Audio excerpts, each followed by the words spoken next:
Bonjour, bonsoir à tous, ravi de vous retrouver. Et cette fois-ci, nous allons parler d'une information importante que j'ai pu accéder, dira-t-on, en échangeant avec un être merveilleux sur Discord ce soir. Et en fait, vous voyez, donc j'ai parlé un peu de l'engeance. Il est vrai que c'est peut-être pas très clair. Bon, je ferai sûrement, on m'a aussi conseillé, et c'est un bon conseil, de d'aller peut-être plus loin dans le mécanisme de l'engeance et peut-être même de l'imager un peu plus, heu, pour que les êtres, tout simplement puissent, appréhender, cette notion, dira-t-on, mais en tout cas ce réel-là, plus facilement. Bon, ceci étant dit, ce qui nous intéresse ce soir ou aujourd'hui, ça dépend à quelle heure vous m'écoutez, c'est, donc en fait, bon, déjà on va casser quelques tabous importants. Le corps, humain, bon, déjà c'est un corps artificiel, c'est une évidence absolue. Deuxièmement, ce n'est pas une création mais une engeance. Ça, c'est une évidence absolue aussi. Qu'est-ce que c'est? C'est pas une espèce, l'humain. C'est-à-dire que le corps que vous avez, hein, j'entends, notre corps, hem, c'est un amalgame de plein d'ADN différents, qui n'est pas des ADN, que la plupart ne sont pas des ADN dites terrestres.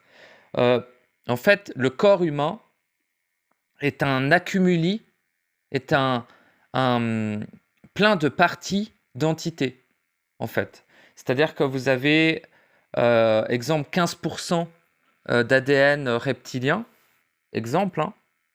Les pourcentages sont fluctuants selon les individus. Vous avez dans le corps humain, il est genre, alors est-ce que j'arriverai à sortir les bons pourcentages? Je suis pas sûr, mais on va dire il y a une grande majorité d'ADN dites archontiques, c'est-à-dire d'ADN Anunnaki, mais les Anunnaki sont simplement les manifestations physiques des archontes. Donc quand on dit Anunnaki, en fait c'est des archontes derrière, si on veut. Donc le 60% environ de l'ADN humain c'est de l'ADN archontique. Et après, les pourcentages varient. Il va y avoir du 10%, 8%, 5%, ça dépend, d'ADN dit reptilien. Il y a aussi 7-8% d'ADN insectoïde, 3-4% d'ADN poulpe. Puis après, il y a des ADN d'aliens, en général, d'êtres cosmiques, tu vois. C'est un peu un énorme melting pot. Et puis dans l'ADN archontique, c'est pas les 60% qui sont de l'ADN archontique, mais il y a de l'ADN de démons, il y a de l'ADN d'anges. Oui, parce que les anges et les démons ont un ADN. Et donc, tu sais, quand je dis 60% archontique, c'est un bout. Il est tellement noir, le machin, qu'il est considéré comme de la bile noire. Mais c'est pas directement de l'ADN archontique. Il y a une partie d'ADN archontique, une partie d'ADN d'ange, une partie d'ADN de démon et une partie d'ADN d'autres trucs, de créatures du chaos, de paladinoïdes, de plein de saloperies qui font le 60%, donc la majeure partie. Puis après, il va y avoir, par exemple, l'ADN de singe, c'est 2-3% à peu près. Et après, autour de ce pourcentage-là, qui est un des seuls pourcentages terrestres, on a de l'ADN de porc aussi, évidemment, et de quelques animaux terrestres, mais en petite quantité, tu vois, en petit pourcentage. Puis après, il va y avoir les pourcentages d'insectoïdes, de reptiliens, etc. Et en fait, donc ça, c'est une chose, c'est-à-dire que votre corps n'est pas un corps, n'est pas un corps à proprement parler, c'est un amalgame d'entités, votre corps. Parce que quand on parle d'ADN, on croit que l'ADN, c'est juste l'élément qui permet à l'organisme de se former sur la structure de l'ADN. C'est vrai dans l'observation de la matière, l'observation purement organique de ce mécanisme. Mais l'ADN est une partie. L'ADN, c'est une partie de l'être. c'est-à-dire de l'être qui donne son ADN. Exemple, si un chimpanzé, il a de l'ADN de banane, c'est con parce que c'est un fruit, mais qu'est-ce que je peux prendre comme exemple? L'être humain, on a de l'ADN de souris en nous, ou de mouche, je sais plus. On a aussi un ADN très proche de la banane, enfin bref. Mais en gros, ces trucs-là, c'est que pour moi, l'ADN, c'est une partie de l'entité, une partie de l'être en question. Par exemple, si on a 3% de chimpanzés en nous, ces 3%, c'est 3% de notre corps et un corps de chimpanzé, en fait. C'est-à-dire que il va être un chimpanzé.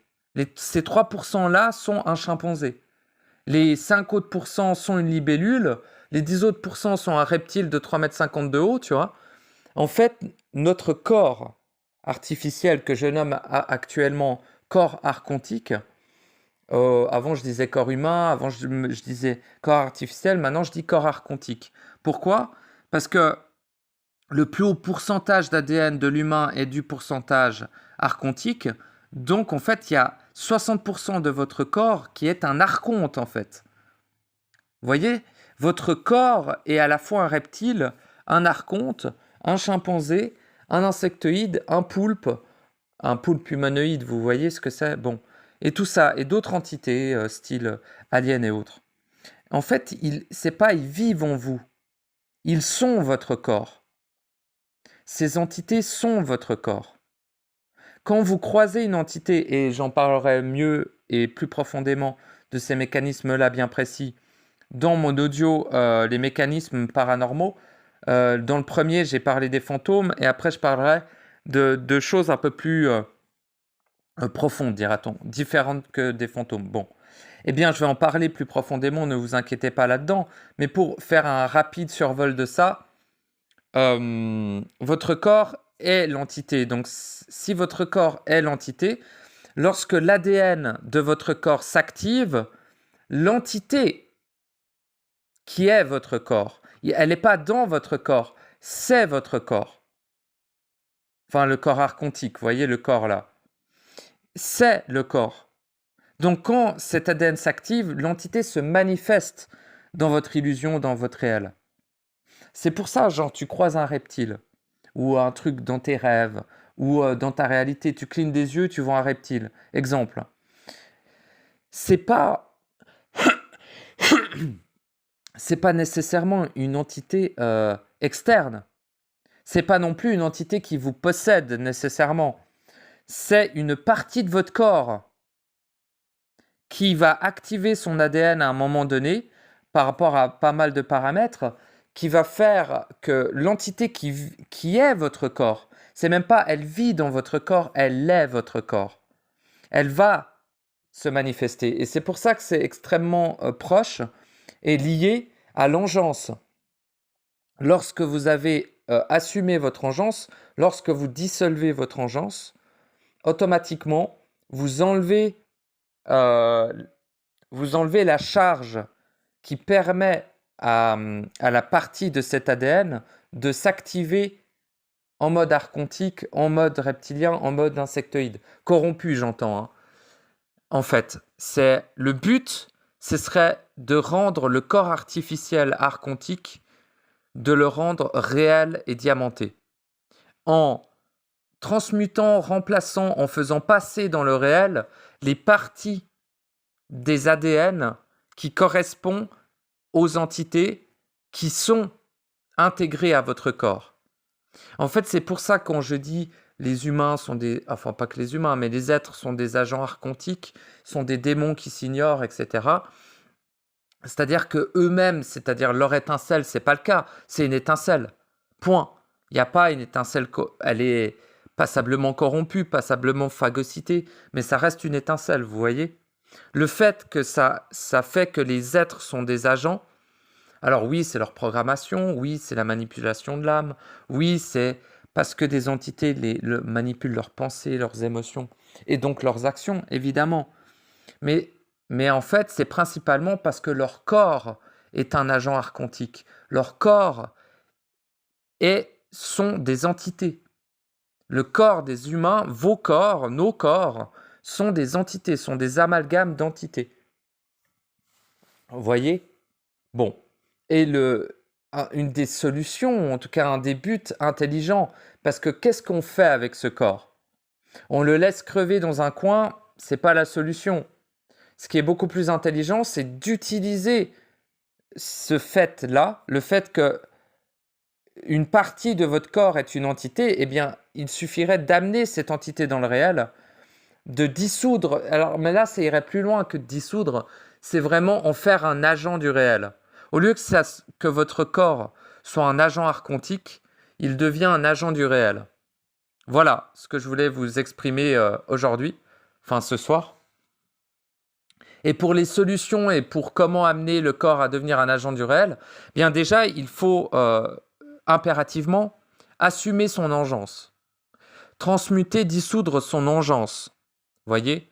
Et ça, j'en parlerai plus profondément dans un audio que j'appellerai l'engeance, et je vais vraiment expliquer ce qu'est l'engeance et surtout comment cesser d'engendrer. Parce que c'est facile de dire aux gens n'émane pas, tu n'engendreras pas, ce qui est vrai, hein, ce qui est réel, mais je pourrais quand même aller plus loin dans l'explication parce que c'est pas forcément très clair. Mais lorsque vous avez assumé votre engeance, lorsque vous l'avez dissoute, vous vous dites, bah, c'est fait, c'est bon. Oui, c'est fait. Cette partie-là est faite. Et c'est une partie conséquente, fondamentale, hyper importante.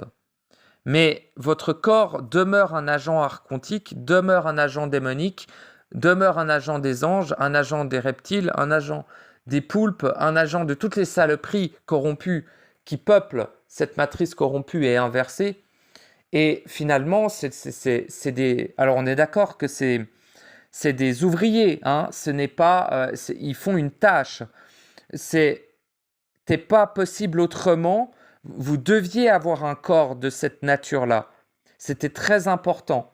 Et donc, ils ont donné une partie d'eux pour constituer votre corps. Et en rétribution, ils vivent en vous. Ils vivent dans votre corps, en tout cas. C'est pour ça que le corps de l'homme vibre de façon corrompue et dégénérée. Parce que son corps est corrompu et dégénéré. Son corps est un agent archontique, pas nécessairement lui. En fait, c'est pour ça que c'est extrêmement... ça a l'air évident comme ça et tout, mais... En fait, ils ont caché un des trucs les plus importants dans la libération, dans l'accomplissement de l'être en général, ils l'ont caché juste sous notre nez. La solution a toujours été... Enfin, je n'ai pas entendu dire qu'une des solutions, déjà, c'est de fusionner, d'intégrer ses principes, d'accomplir son processus. Tout à fait. Ça, c'est the solution. C'est-à-dire, c'est ce qui vous permet de réaccéder au réel et donc de vous sauver de l'anéantissement total. Évidemment. C'est important. C'est quand même important. Si vous respectez un minimum, vous ne voudriez pas être annihilé dans votre totalité et donc perdre votre éternité. Hein, parce qu'on peut la perdre, oui, malheureusement. On peut être annihilé. Une fois que tu es annihilé, tu n'existes plus. Même que ça soit dans le non-existant, dans l'existant, dans le manifeste, non-manifeste, tu n'existes plus. Tu n'as jamais existé, tu n'existeras jamais. L'annihilation totale, quoi. Mais pour éviter cela, vous pouvez accomplir votre processus. Mais ce qui est très intelligent, c'est que ça a été caché dans le corps. Parce que vous voyez l'engeance, la corruption. La principale engeance et corruption la plus dense, la plus influente, la plus active, elle est dans le corps.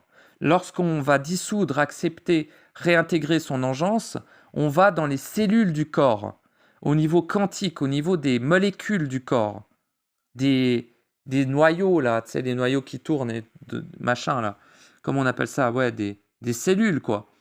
Et c'est dans les cellules du corps qu'est inscrit l'engeance et la corruption. C'est pour ça que vous la trimballez tout le temps avec vous, parce qu'elle est dans votre corps, en fait. Et c'est là où c'est intelligent, parce que ils ont mis la solution ultime en plein milieu de notre nez. C'est comme certains disaient, la vérité est vraiment en face de nous et on la voit jamais. Et c'est un peu ça. C'est que la solution ultime de l'accomplissement matriciel, cette fois-ci, et non pas seulement dans le réel, c'est de faire en sorte que son corps soit un agent du réel. De ce fait, il devient un corps diamanté. De ce fait, tous les autres corps ne servent plus à la même chose. Ça, on entend beaucoup parler des doubles, le double éthérique, le corps de lumière, mes couilles raisin là. Bon, ça ne sert à rien à partir du moment où le corps physique devient un agent du réel, devient un corps diamanté. Une fois que ton corps physique est passé dans le réel et devient un agent du réel, eh ben, c'est fait. C'est fait à tel point que les entités qui te constituaient deviennent eux aussi des agents cristallins, non, j'allais dire christiques presque, mais des agents de la lumière réelle, dira-t-on. En tout cas, du réel, quoi, tout court. Donc ça fait vraiment un truc de fou. C'est-à-dire que toutes ces entités qui te constituent vont retourner dans leur dimension, entre guillemets, et propager le virus du réel, quoi. Et en fait, en faisant ça, bon, déjà, tu agis pour toi-même, évidemment, mais tu agis aussi pour toutes ces dimensions concernées, tu vois. Et c'est quand même formidable, je trouve. Donc j'avais envie de vous le communiquer. Et peut-être qu'on va parler... Allez, j'ai encore un peu de temps. Je suis assez motivé, donc on va parler un petit peu de l'engeance. Parce que c'est lié à ce que je viens de dire. Donc on m'a conseillé de faire une petite histoire. Écoutez, on va essayer, hein. On va essayer. Je vais fumer un peu de ma cigarette électronique.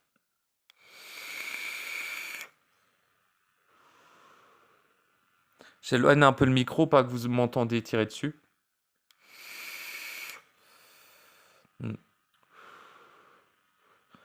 C'est un bonheur. Et du coup, j'en étais où? Ah oui, je vais faire une petite histoire. Alors,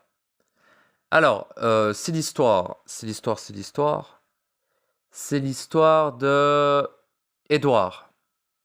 Ah voilà, Édouard. Donc Édouard né. Enfin né. On peut pas naître ici parce qu'il n'y a pas de vie. Donc la naissance n'est pas possible dans la mort vu que tu n'es que mort en fait. Mais alors, on commence où notre histoire? On va la commencer au commencement. Donc il y a Robert. Il s'appelle Robert maintenant. Bon. Il y a Robert. Robert au commencement. Robert au commencement était le temps.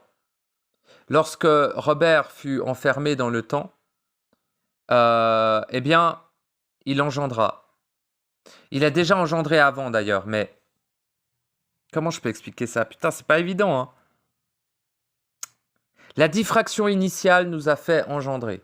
À partir de l'instant où tu as engendré, cette engeance est venue s'accumuler dans ta densité, dans ton enveloppe, dans ce qui constitue ton être ici. En fait, ton être ici s'est vu entouré de son engeance. Qu'est-ce que engendrer? Engendrer est... J'arriverai pas à faire ma petite histoire, donc je vais juste vous parler tel quel. Engendrer, c'est émaner. Quand tu émanes ta vibration, tu engendres. Alors, c'est pas le cas dans le réel. Bon, déjà dans le réel, il n'y a pas besoin d'émaner, mais si tu émanes, tu n'engendres pas dans le réel. Quand tu émanes dans le réel, tu crées. Tu vois, c'est vraiment subtil, la différence entre l'engeance et la création, je vous l'accorde, mais en fait, l'engeance est corruption et la création est merveille absolue. Donc voilà, il y a quand même une différence. Et si vous voulez, c'est vraiment au moment où tu diffractes ta vibration, au moment où tu la sépares en deux, au moment où tu t'éloignes d'elle, au moment où tu ne l'assumes pas à 100%, elle engendrera quelque chose, qu'elle soit émanée ou non émanée. Mais lorsqu'elle est émanée, elle est obligatoirement inscrite dans la trame collective et dans ta trame individuelle de ta réalité, donc de ton illusion directe, et non pas de ton réel.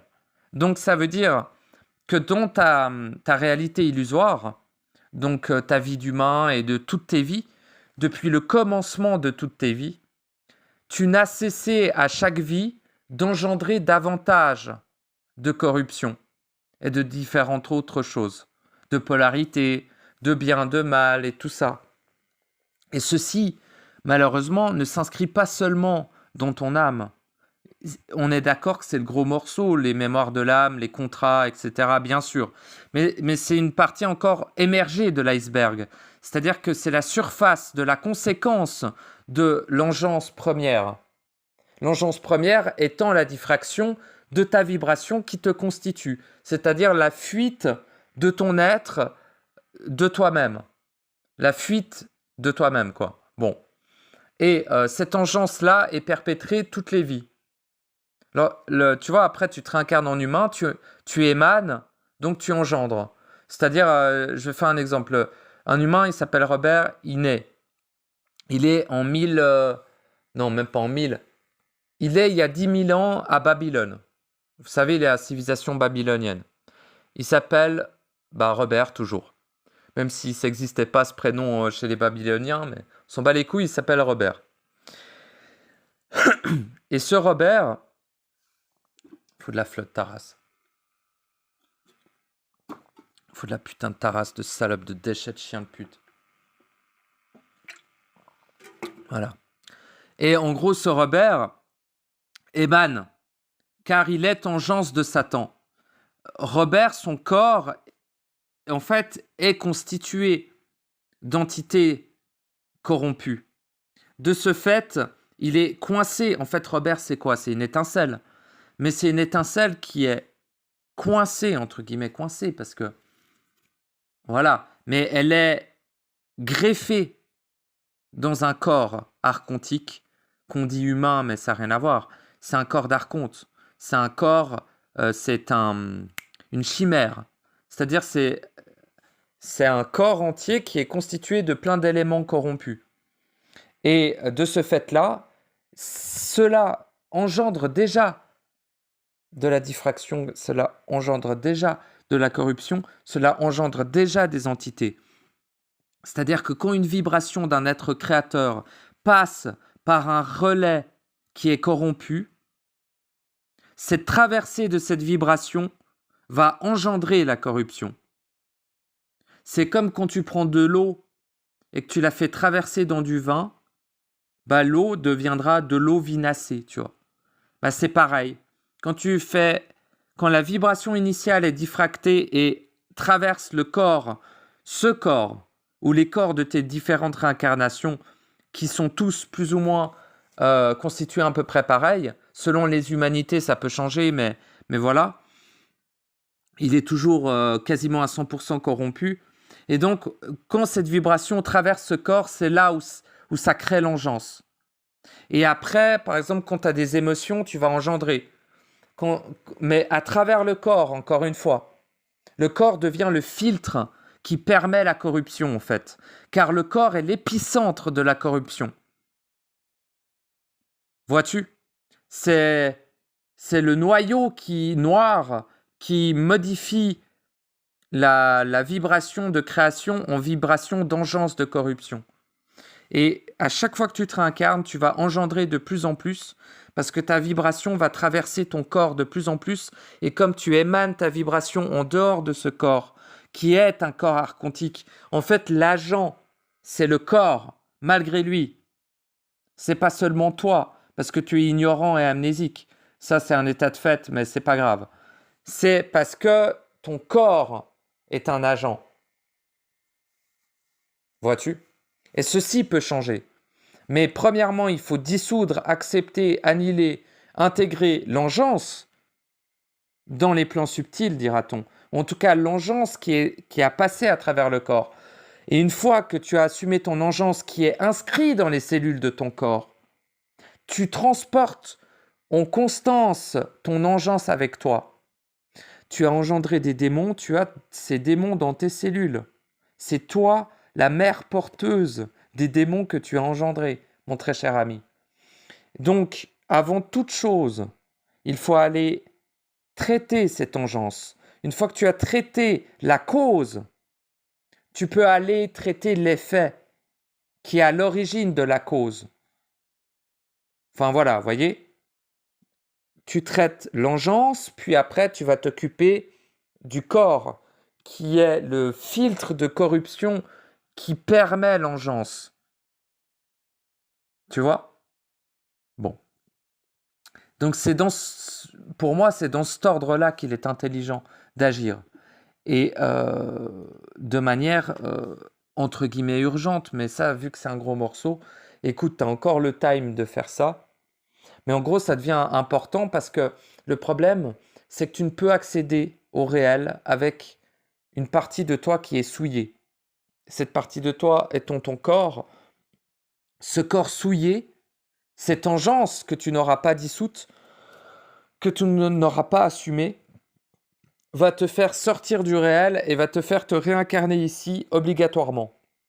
Donc si tu veux sortir des enfers d'ici, quoi, à un moment donné, tu es obligé d'assumer ton engeance et aussi d'assumer ton corps, de travailler sur ton corps. Mais c'est pas lui filer des légumes à bouffer, hein, ça n'a rien à voir. C'est vraiment de amener ton corps dans le réel et de le rendre diamanté. Avant cela, dissoudre ton engeance, accepter, assumer ton engeance pour pouvoir accéder au corps. Parce qu'avant ça, si tu veux, le corps est entouré de son engeance. Les cellules du corps sont corrompues par l'engeance que tu as toi-même engendrée. Toutes tes cellules de ton corps, la quasi-totalité, sont squattées par une myriade d'entités que tu as créées, que tu as engendrées, créées quoi. Et il faut d'abord traiter ça pour après aller dans la source de cette corruption étant le corps qui est constitué d'ADN, d'entités cette fois qui sont... ton corps, c'est des parties d'entités, tu vois ce que je veux dire? De races même d'entités, de collectifs d'entités, pas seulement une entité. C'est pas genre je suis connecté à un reptilien. Le 15% de ton corps est connecté aux reptiliens, à la totalité des reptiliens. Et donc, cette connexion-là est à double tranchant pour eux. C'est-à-dire qu'au moment où ils ont la domination sur toi, ils peuvent évidemment t'utiliser comme véhicule, comme agent malgré toi, tu vois. Mais lorsque tu as inversé le truc, fait la bascule, c'est l'inverse. C'est la partie d'eux en toi qui devient un agent du réel chez eux. Et c'est de ça qu'ils ont le plus peur. Voilà. Mais à raison, car ce sont eux aussi, donc ces groupements d'entités, en finalité, eux sont le résultat de l'engeance collective. Tandis que la partie dont ton corps est le résultat de ton engeance individuelle. Mais le collectif relié à cette partie de ton corps, lui, est le résultat de l'engeance justement collective. Et le truc, c'est que lorsque un seul individu arrive à assumer son engeance, à intégrer son engeance, à dissoudre son engeance, à dépolariser son engeance, etc., peu importe, et arrive au-delà de ça à faire rentrer dans le réel, c'est-à-dire à diamantiser la partie du corps qui était autrefois une entité corrompue, eh bien, cette entité devient un agent aussi du réel et du diamant et va propager dans la réalité de ceux qui t'utilisaient à l'époque pour se perpétuer, ça va propager le réel dans leur dimension et donc ça va complètement foutre en bas la hiérarchie et ça va finalement apporter le réel ici. C'est le virus, c'est l'antidote, c'est la solution, c'est la frappe atomique nucléaire, annihilation totale de toute corruption.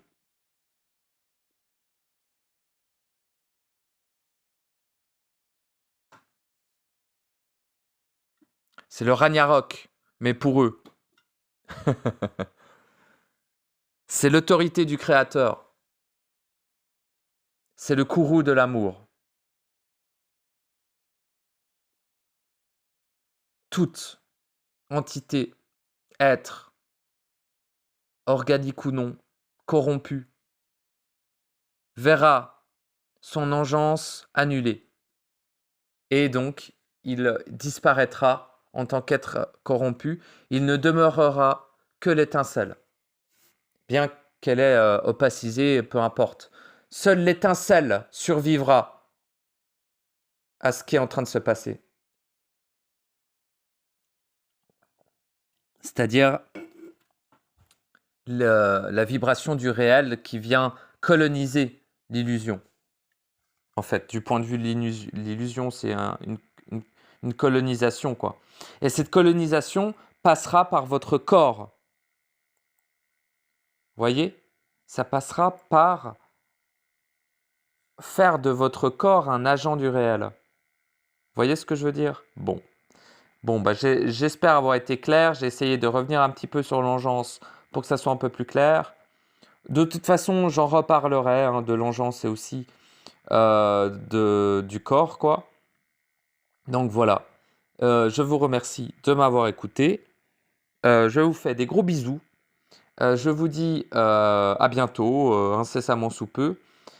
Je rappelle que nous sommes à l'équinoxe. Que vous vous sentiez concerné ou non, ça n'importe peu. Sachez que c'est l'occasion d'aller plus profondément dans vous-même, en fait, dans votre corps, dans le résultat de votre engeance, de l'impact colossal que vous avez sur la totalité de ce qui vous entoure, et du fait qu'à un moment donné, il va falloir l'assumer et faire en sorte que ça change. Et les équinoxes sont merveilleuses pour ça, parce que en fait, c'est là où ils vont faire une petite mise à jour, et ils remplacent les équipes d'ouvriers. Donc les entités sont remplacées par d'autres et c'est vraiment l'occasion de faire preuve de beaucoup plus d'autorité. À chaque équinoxe, faites un rafraîchissement de votre autorité. Je pense que c'est le truc le plus intéressant. Ou ne faites rien du tout, peu importe. Mais si vous voulez utiliser cette période intelligemment, je vous conseille de réaffirmer votre autorité. C'est le meilleur moment pour le faire. Parce que quand la nouvelle équipe, elle arrive, elle entend votre autorité et elle se pliera peut-être pas automatiquement à elle, mais en tout cas, c'est clair dès le début. Pour elles, c'est clair dès le début. Elles arrivent, elles prennent leur poste, elles entendent un mec gueuler dans le couloir. Bah, c'est vous le gars qui gueule dans le couloir. Et là, elles savent tout de suite, le premier jour, la première seconde où elles prennent leur poste, que va falloir se gaffoler avec ce gaillard. Sinon, elles vont prendre cher. Bon, alors j'ai fait le tour. Je vous remercie encore une fois de m'avoir écouté. Je vous dis à bientôt. Et écoutez, vous-même, n'hésitez pas. Vous avez toute la solution en vous. Ne croyez pas être accompli. Ne croyez pas que vous avez le temps. Ne croyez pas que ce monde va vous aider. Ne croyez pas que vous n'êtes pas à l'origine de la totalité de l'engeance et de la corruption de ce monde. N'oubliez pas que vous êtes des êtres créateurs. N'oubliez pas que ce qui est en jeu est votre éternité.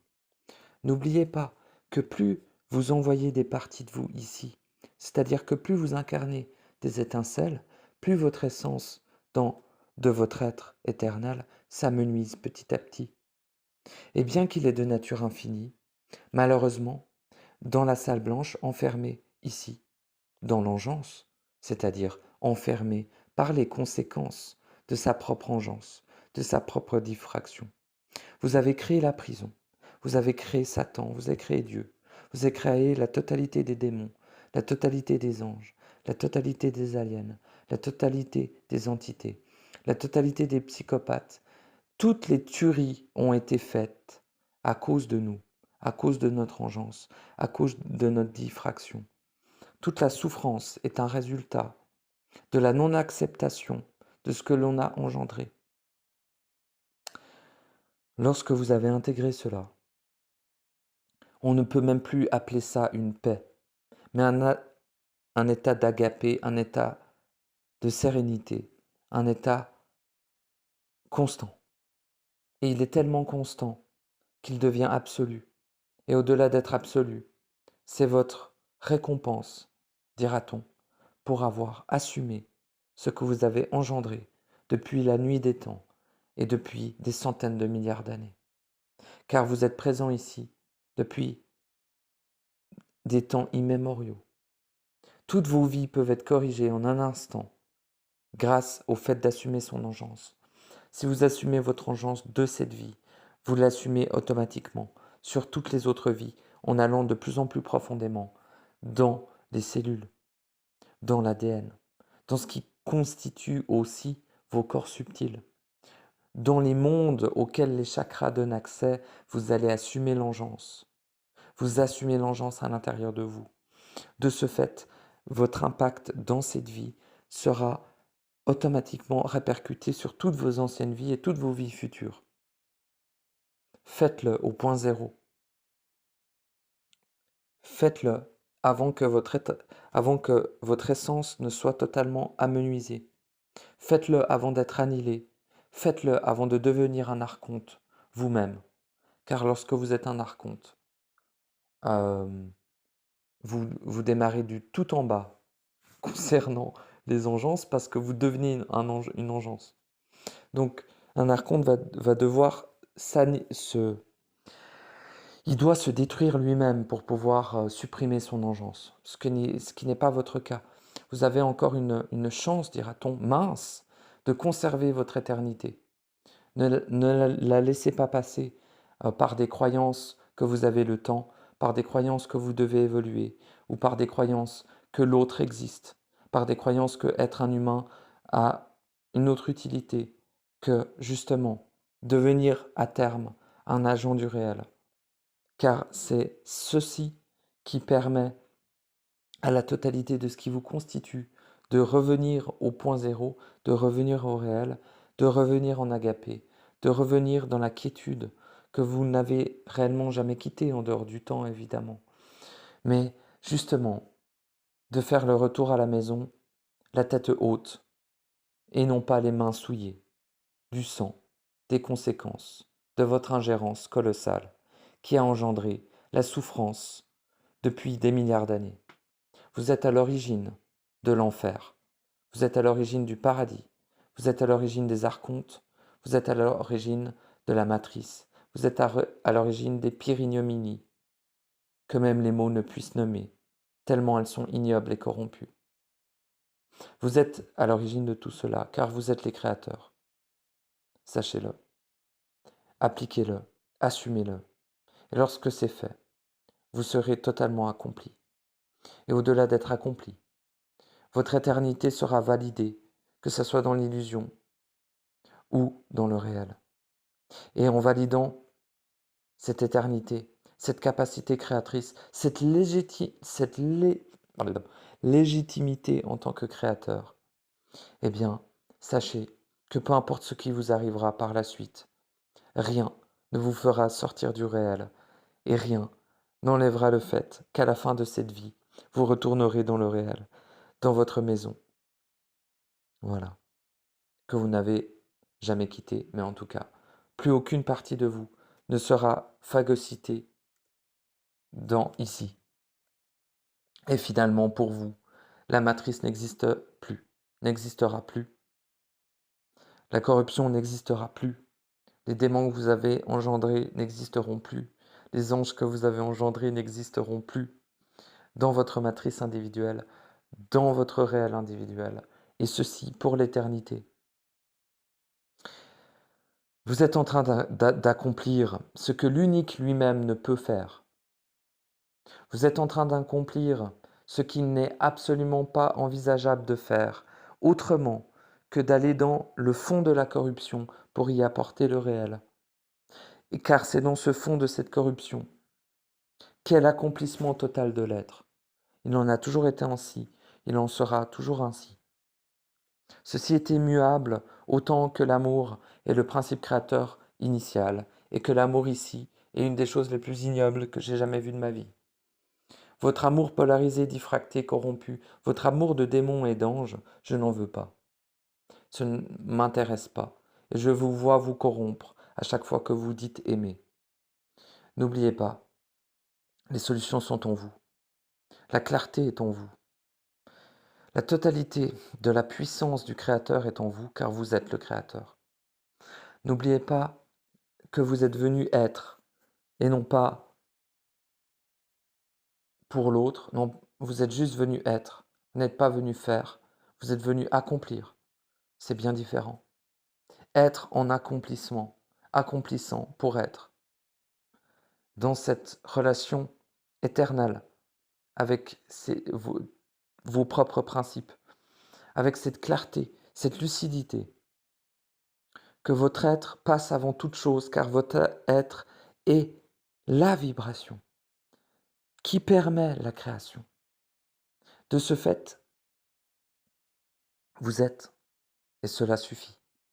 Mais pour être en éternité, en harmonie, pour être de façon absolue, il est important d'assumer son engeance, car l'engeance empêche d'être. Car le créateur et la création, c'est la même chose. Lorsque tu crées quelque chose, tu es cette chose. Tu la crées à partir de toi.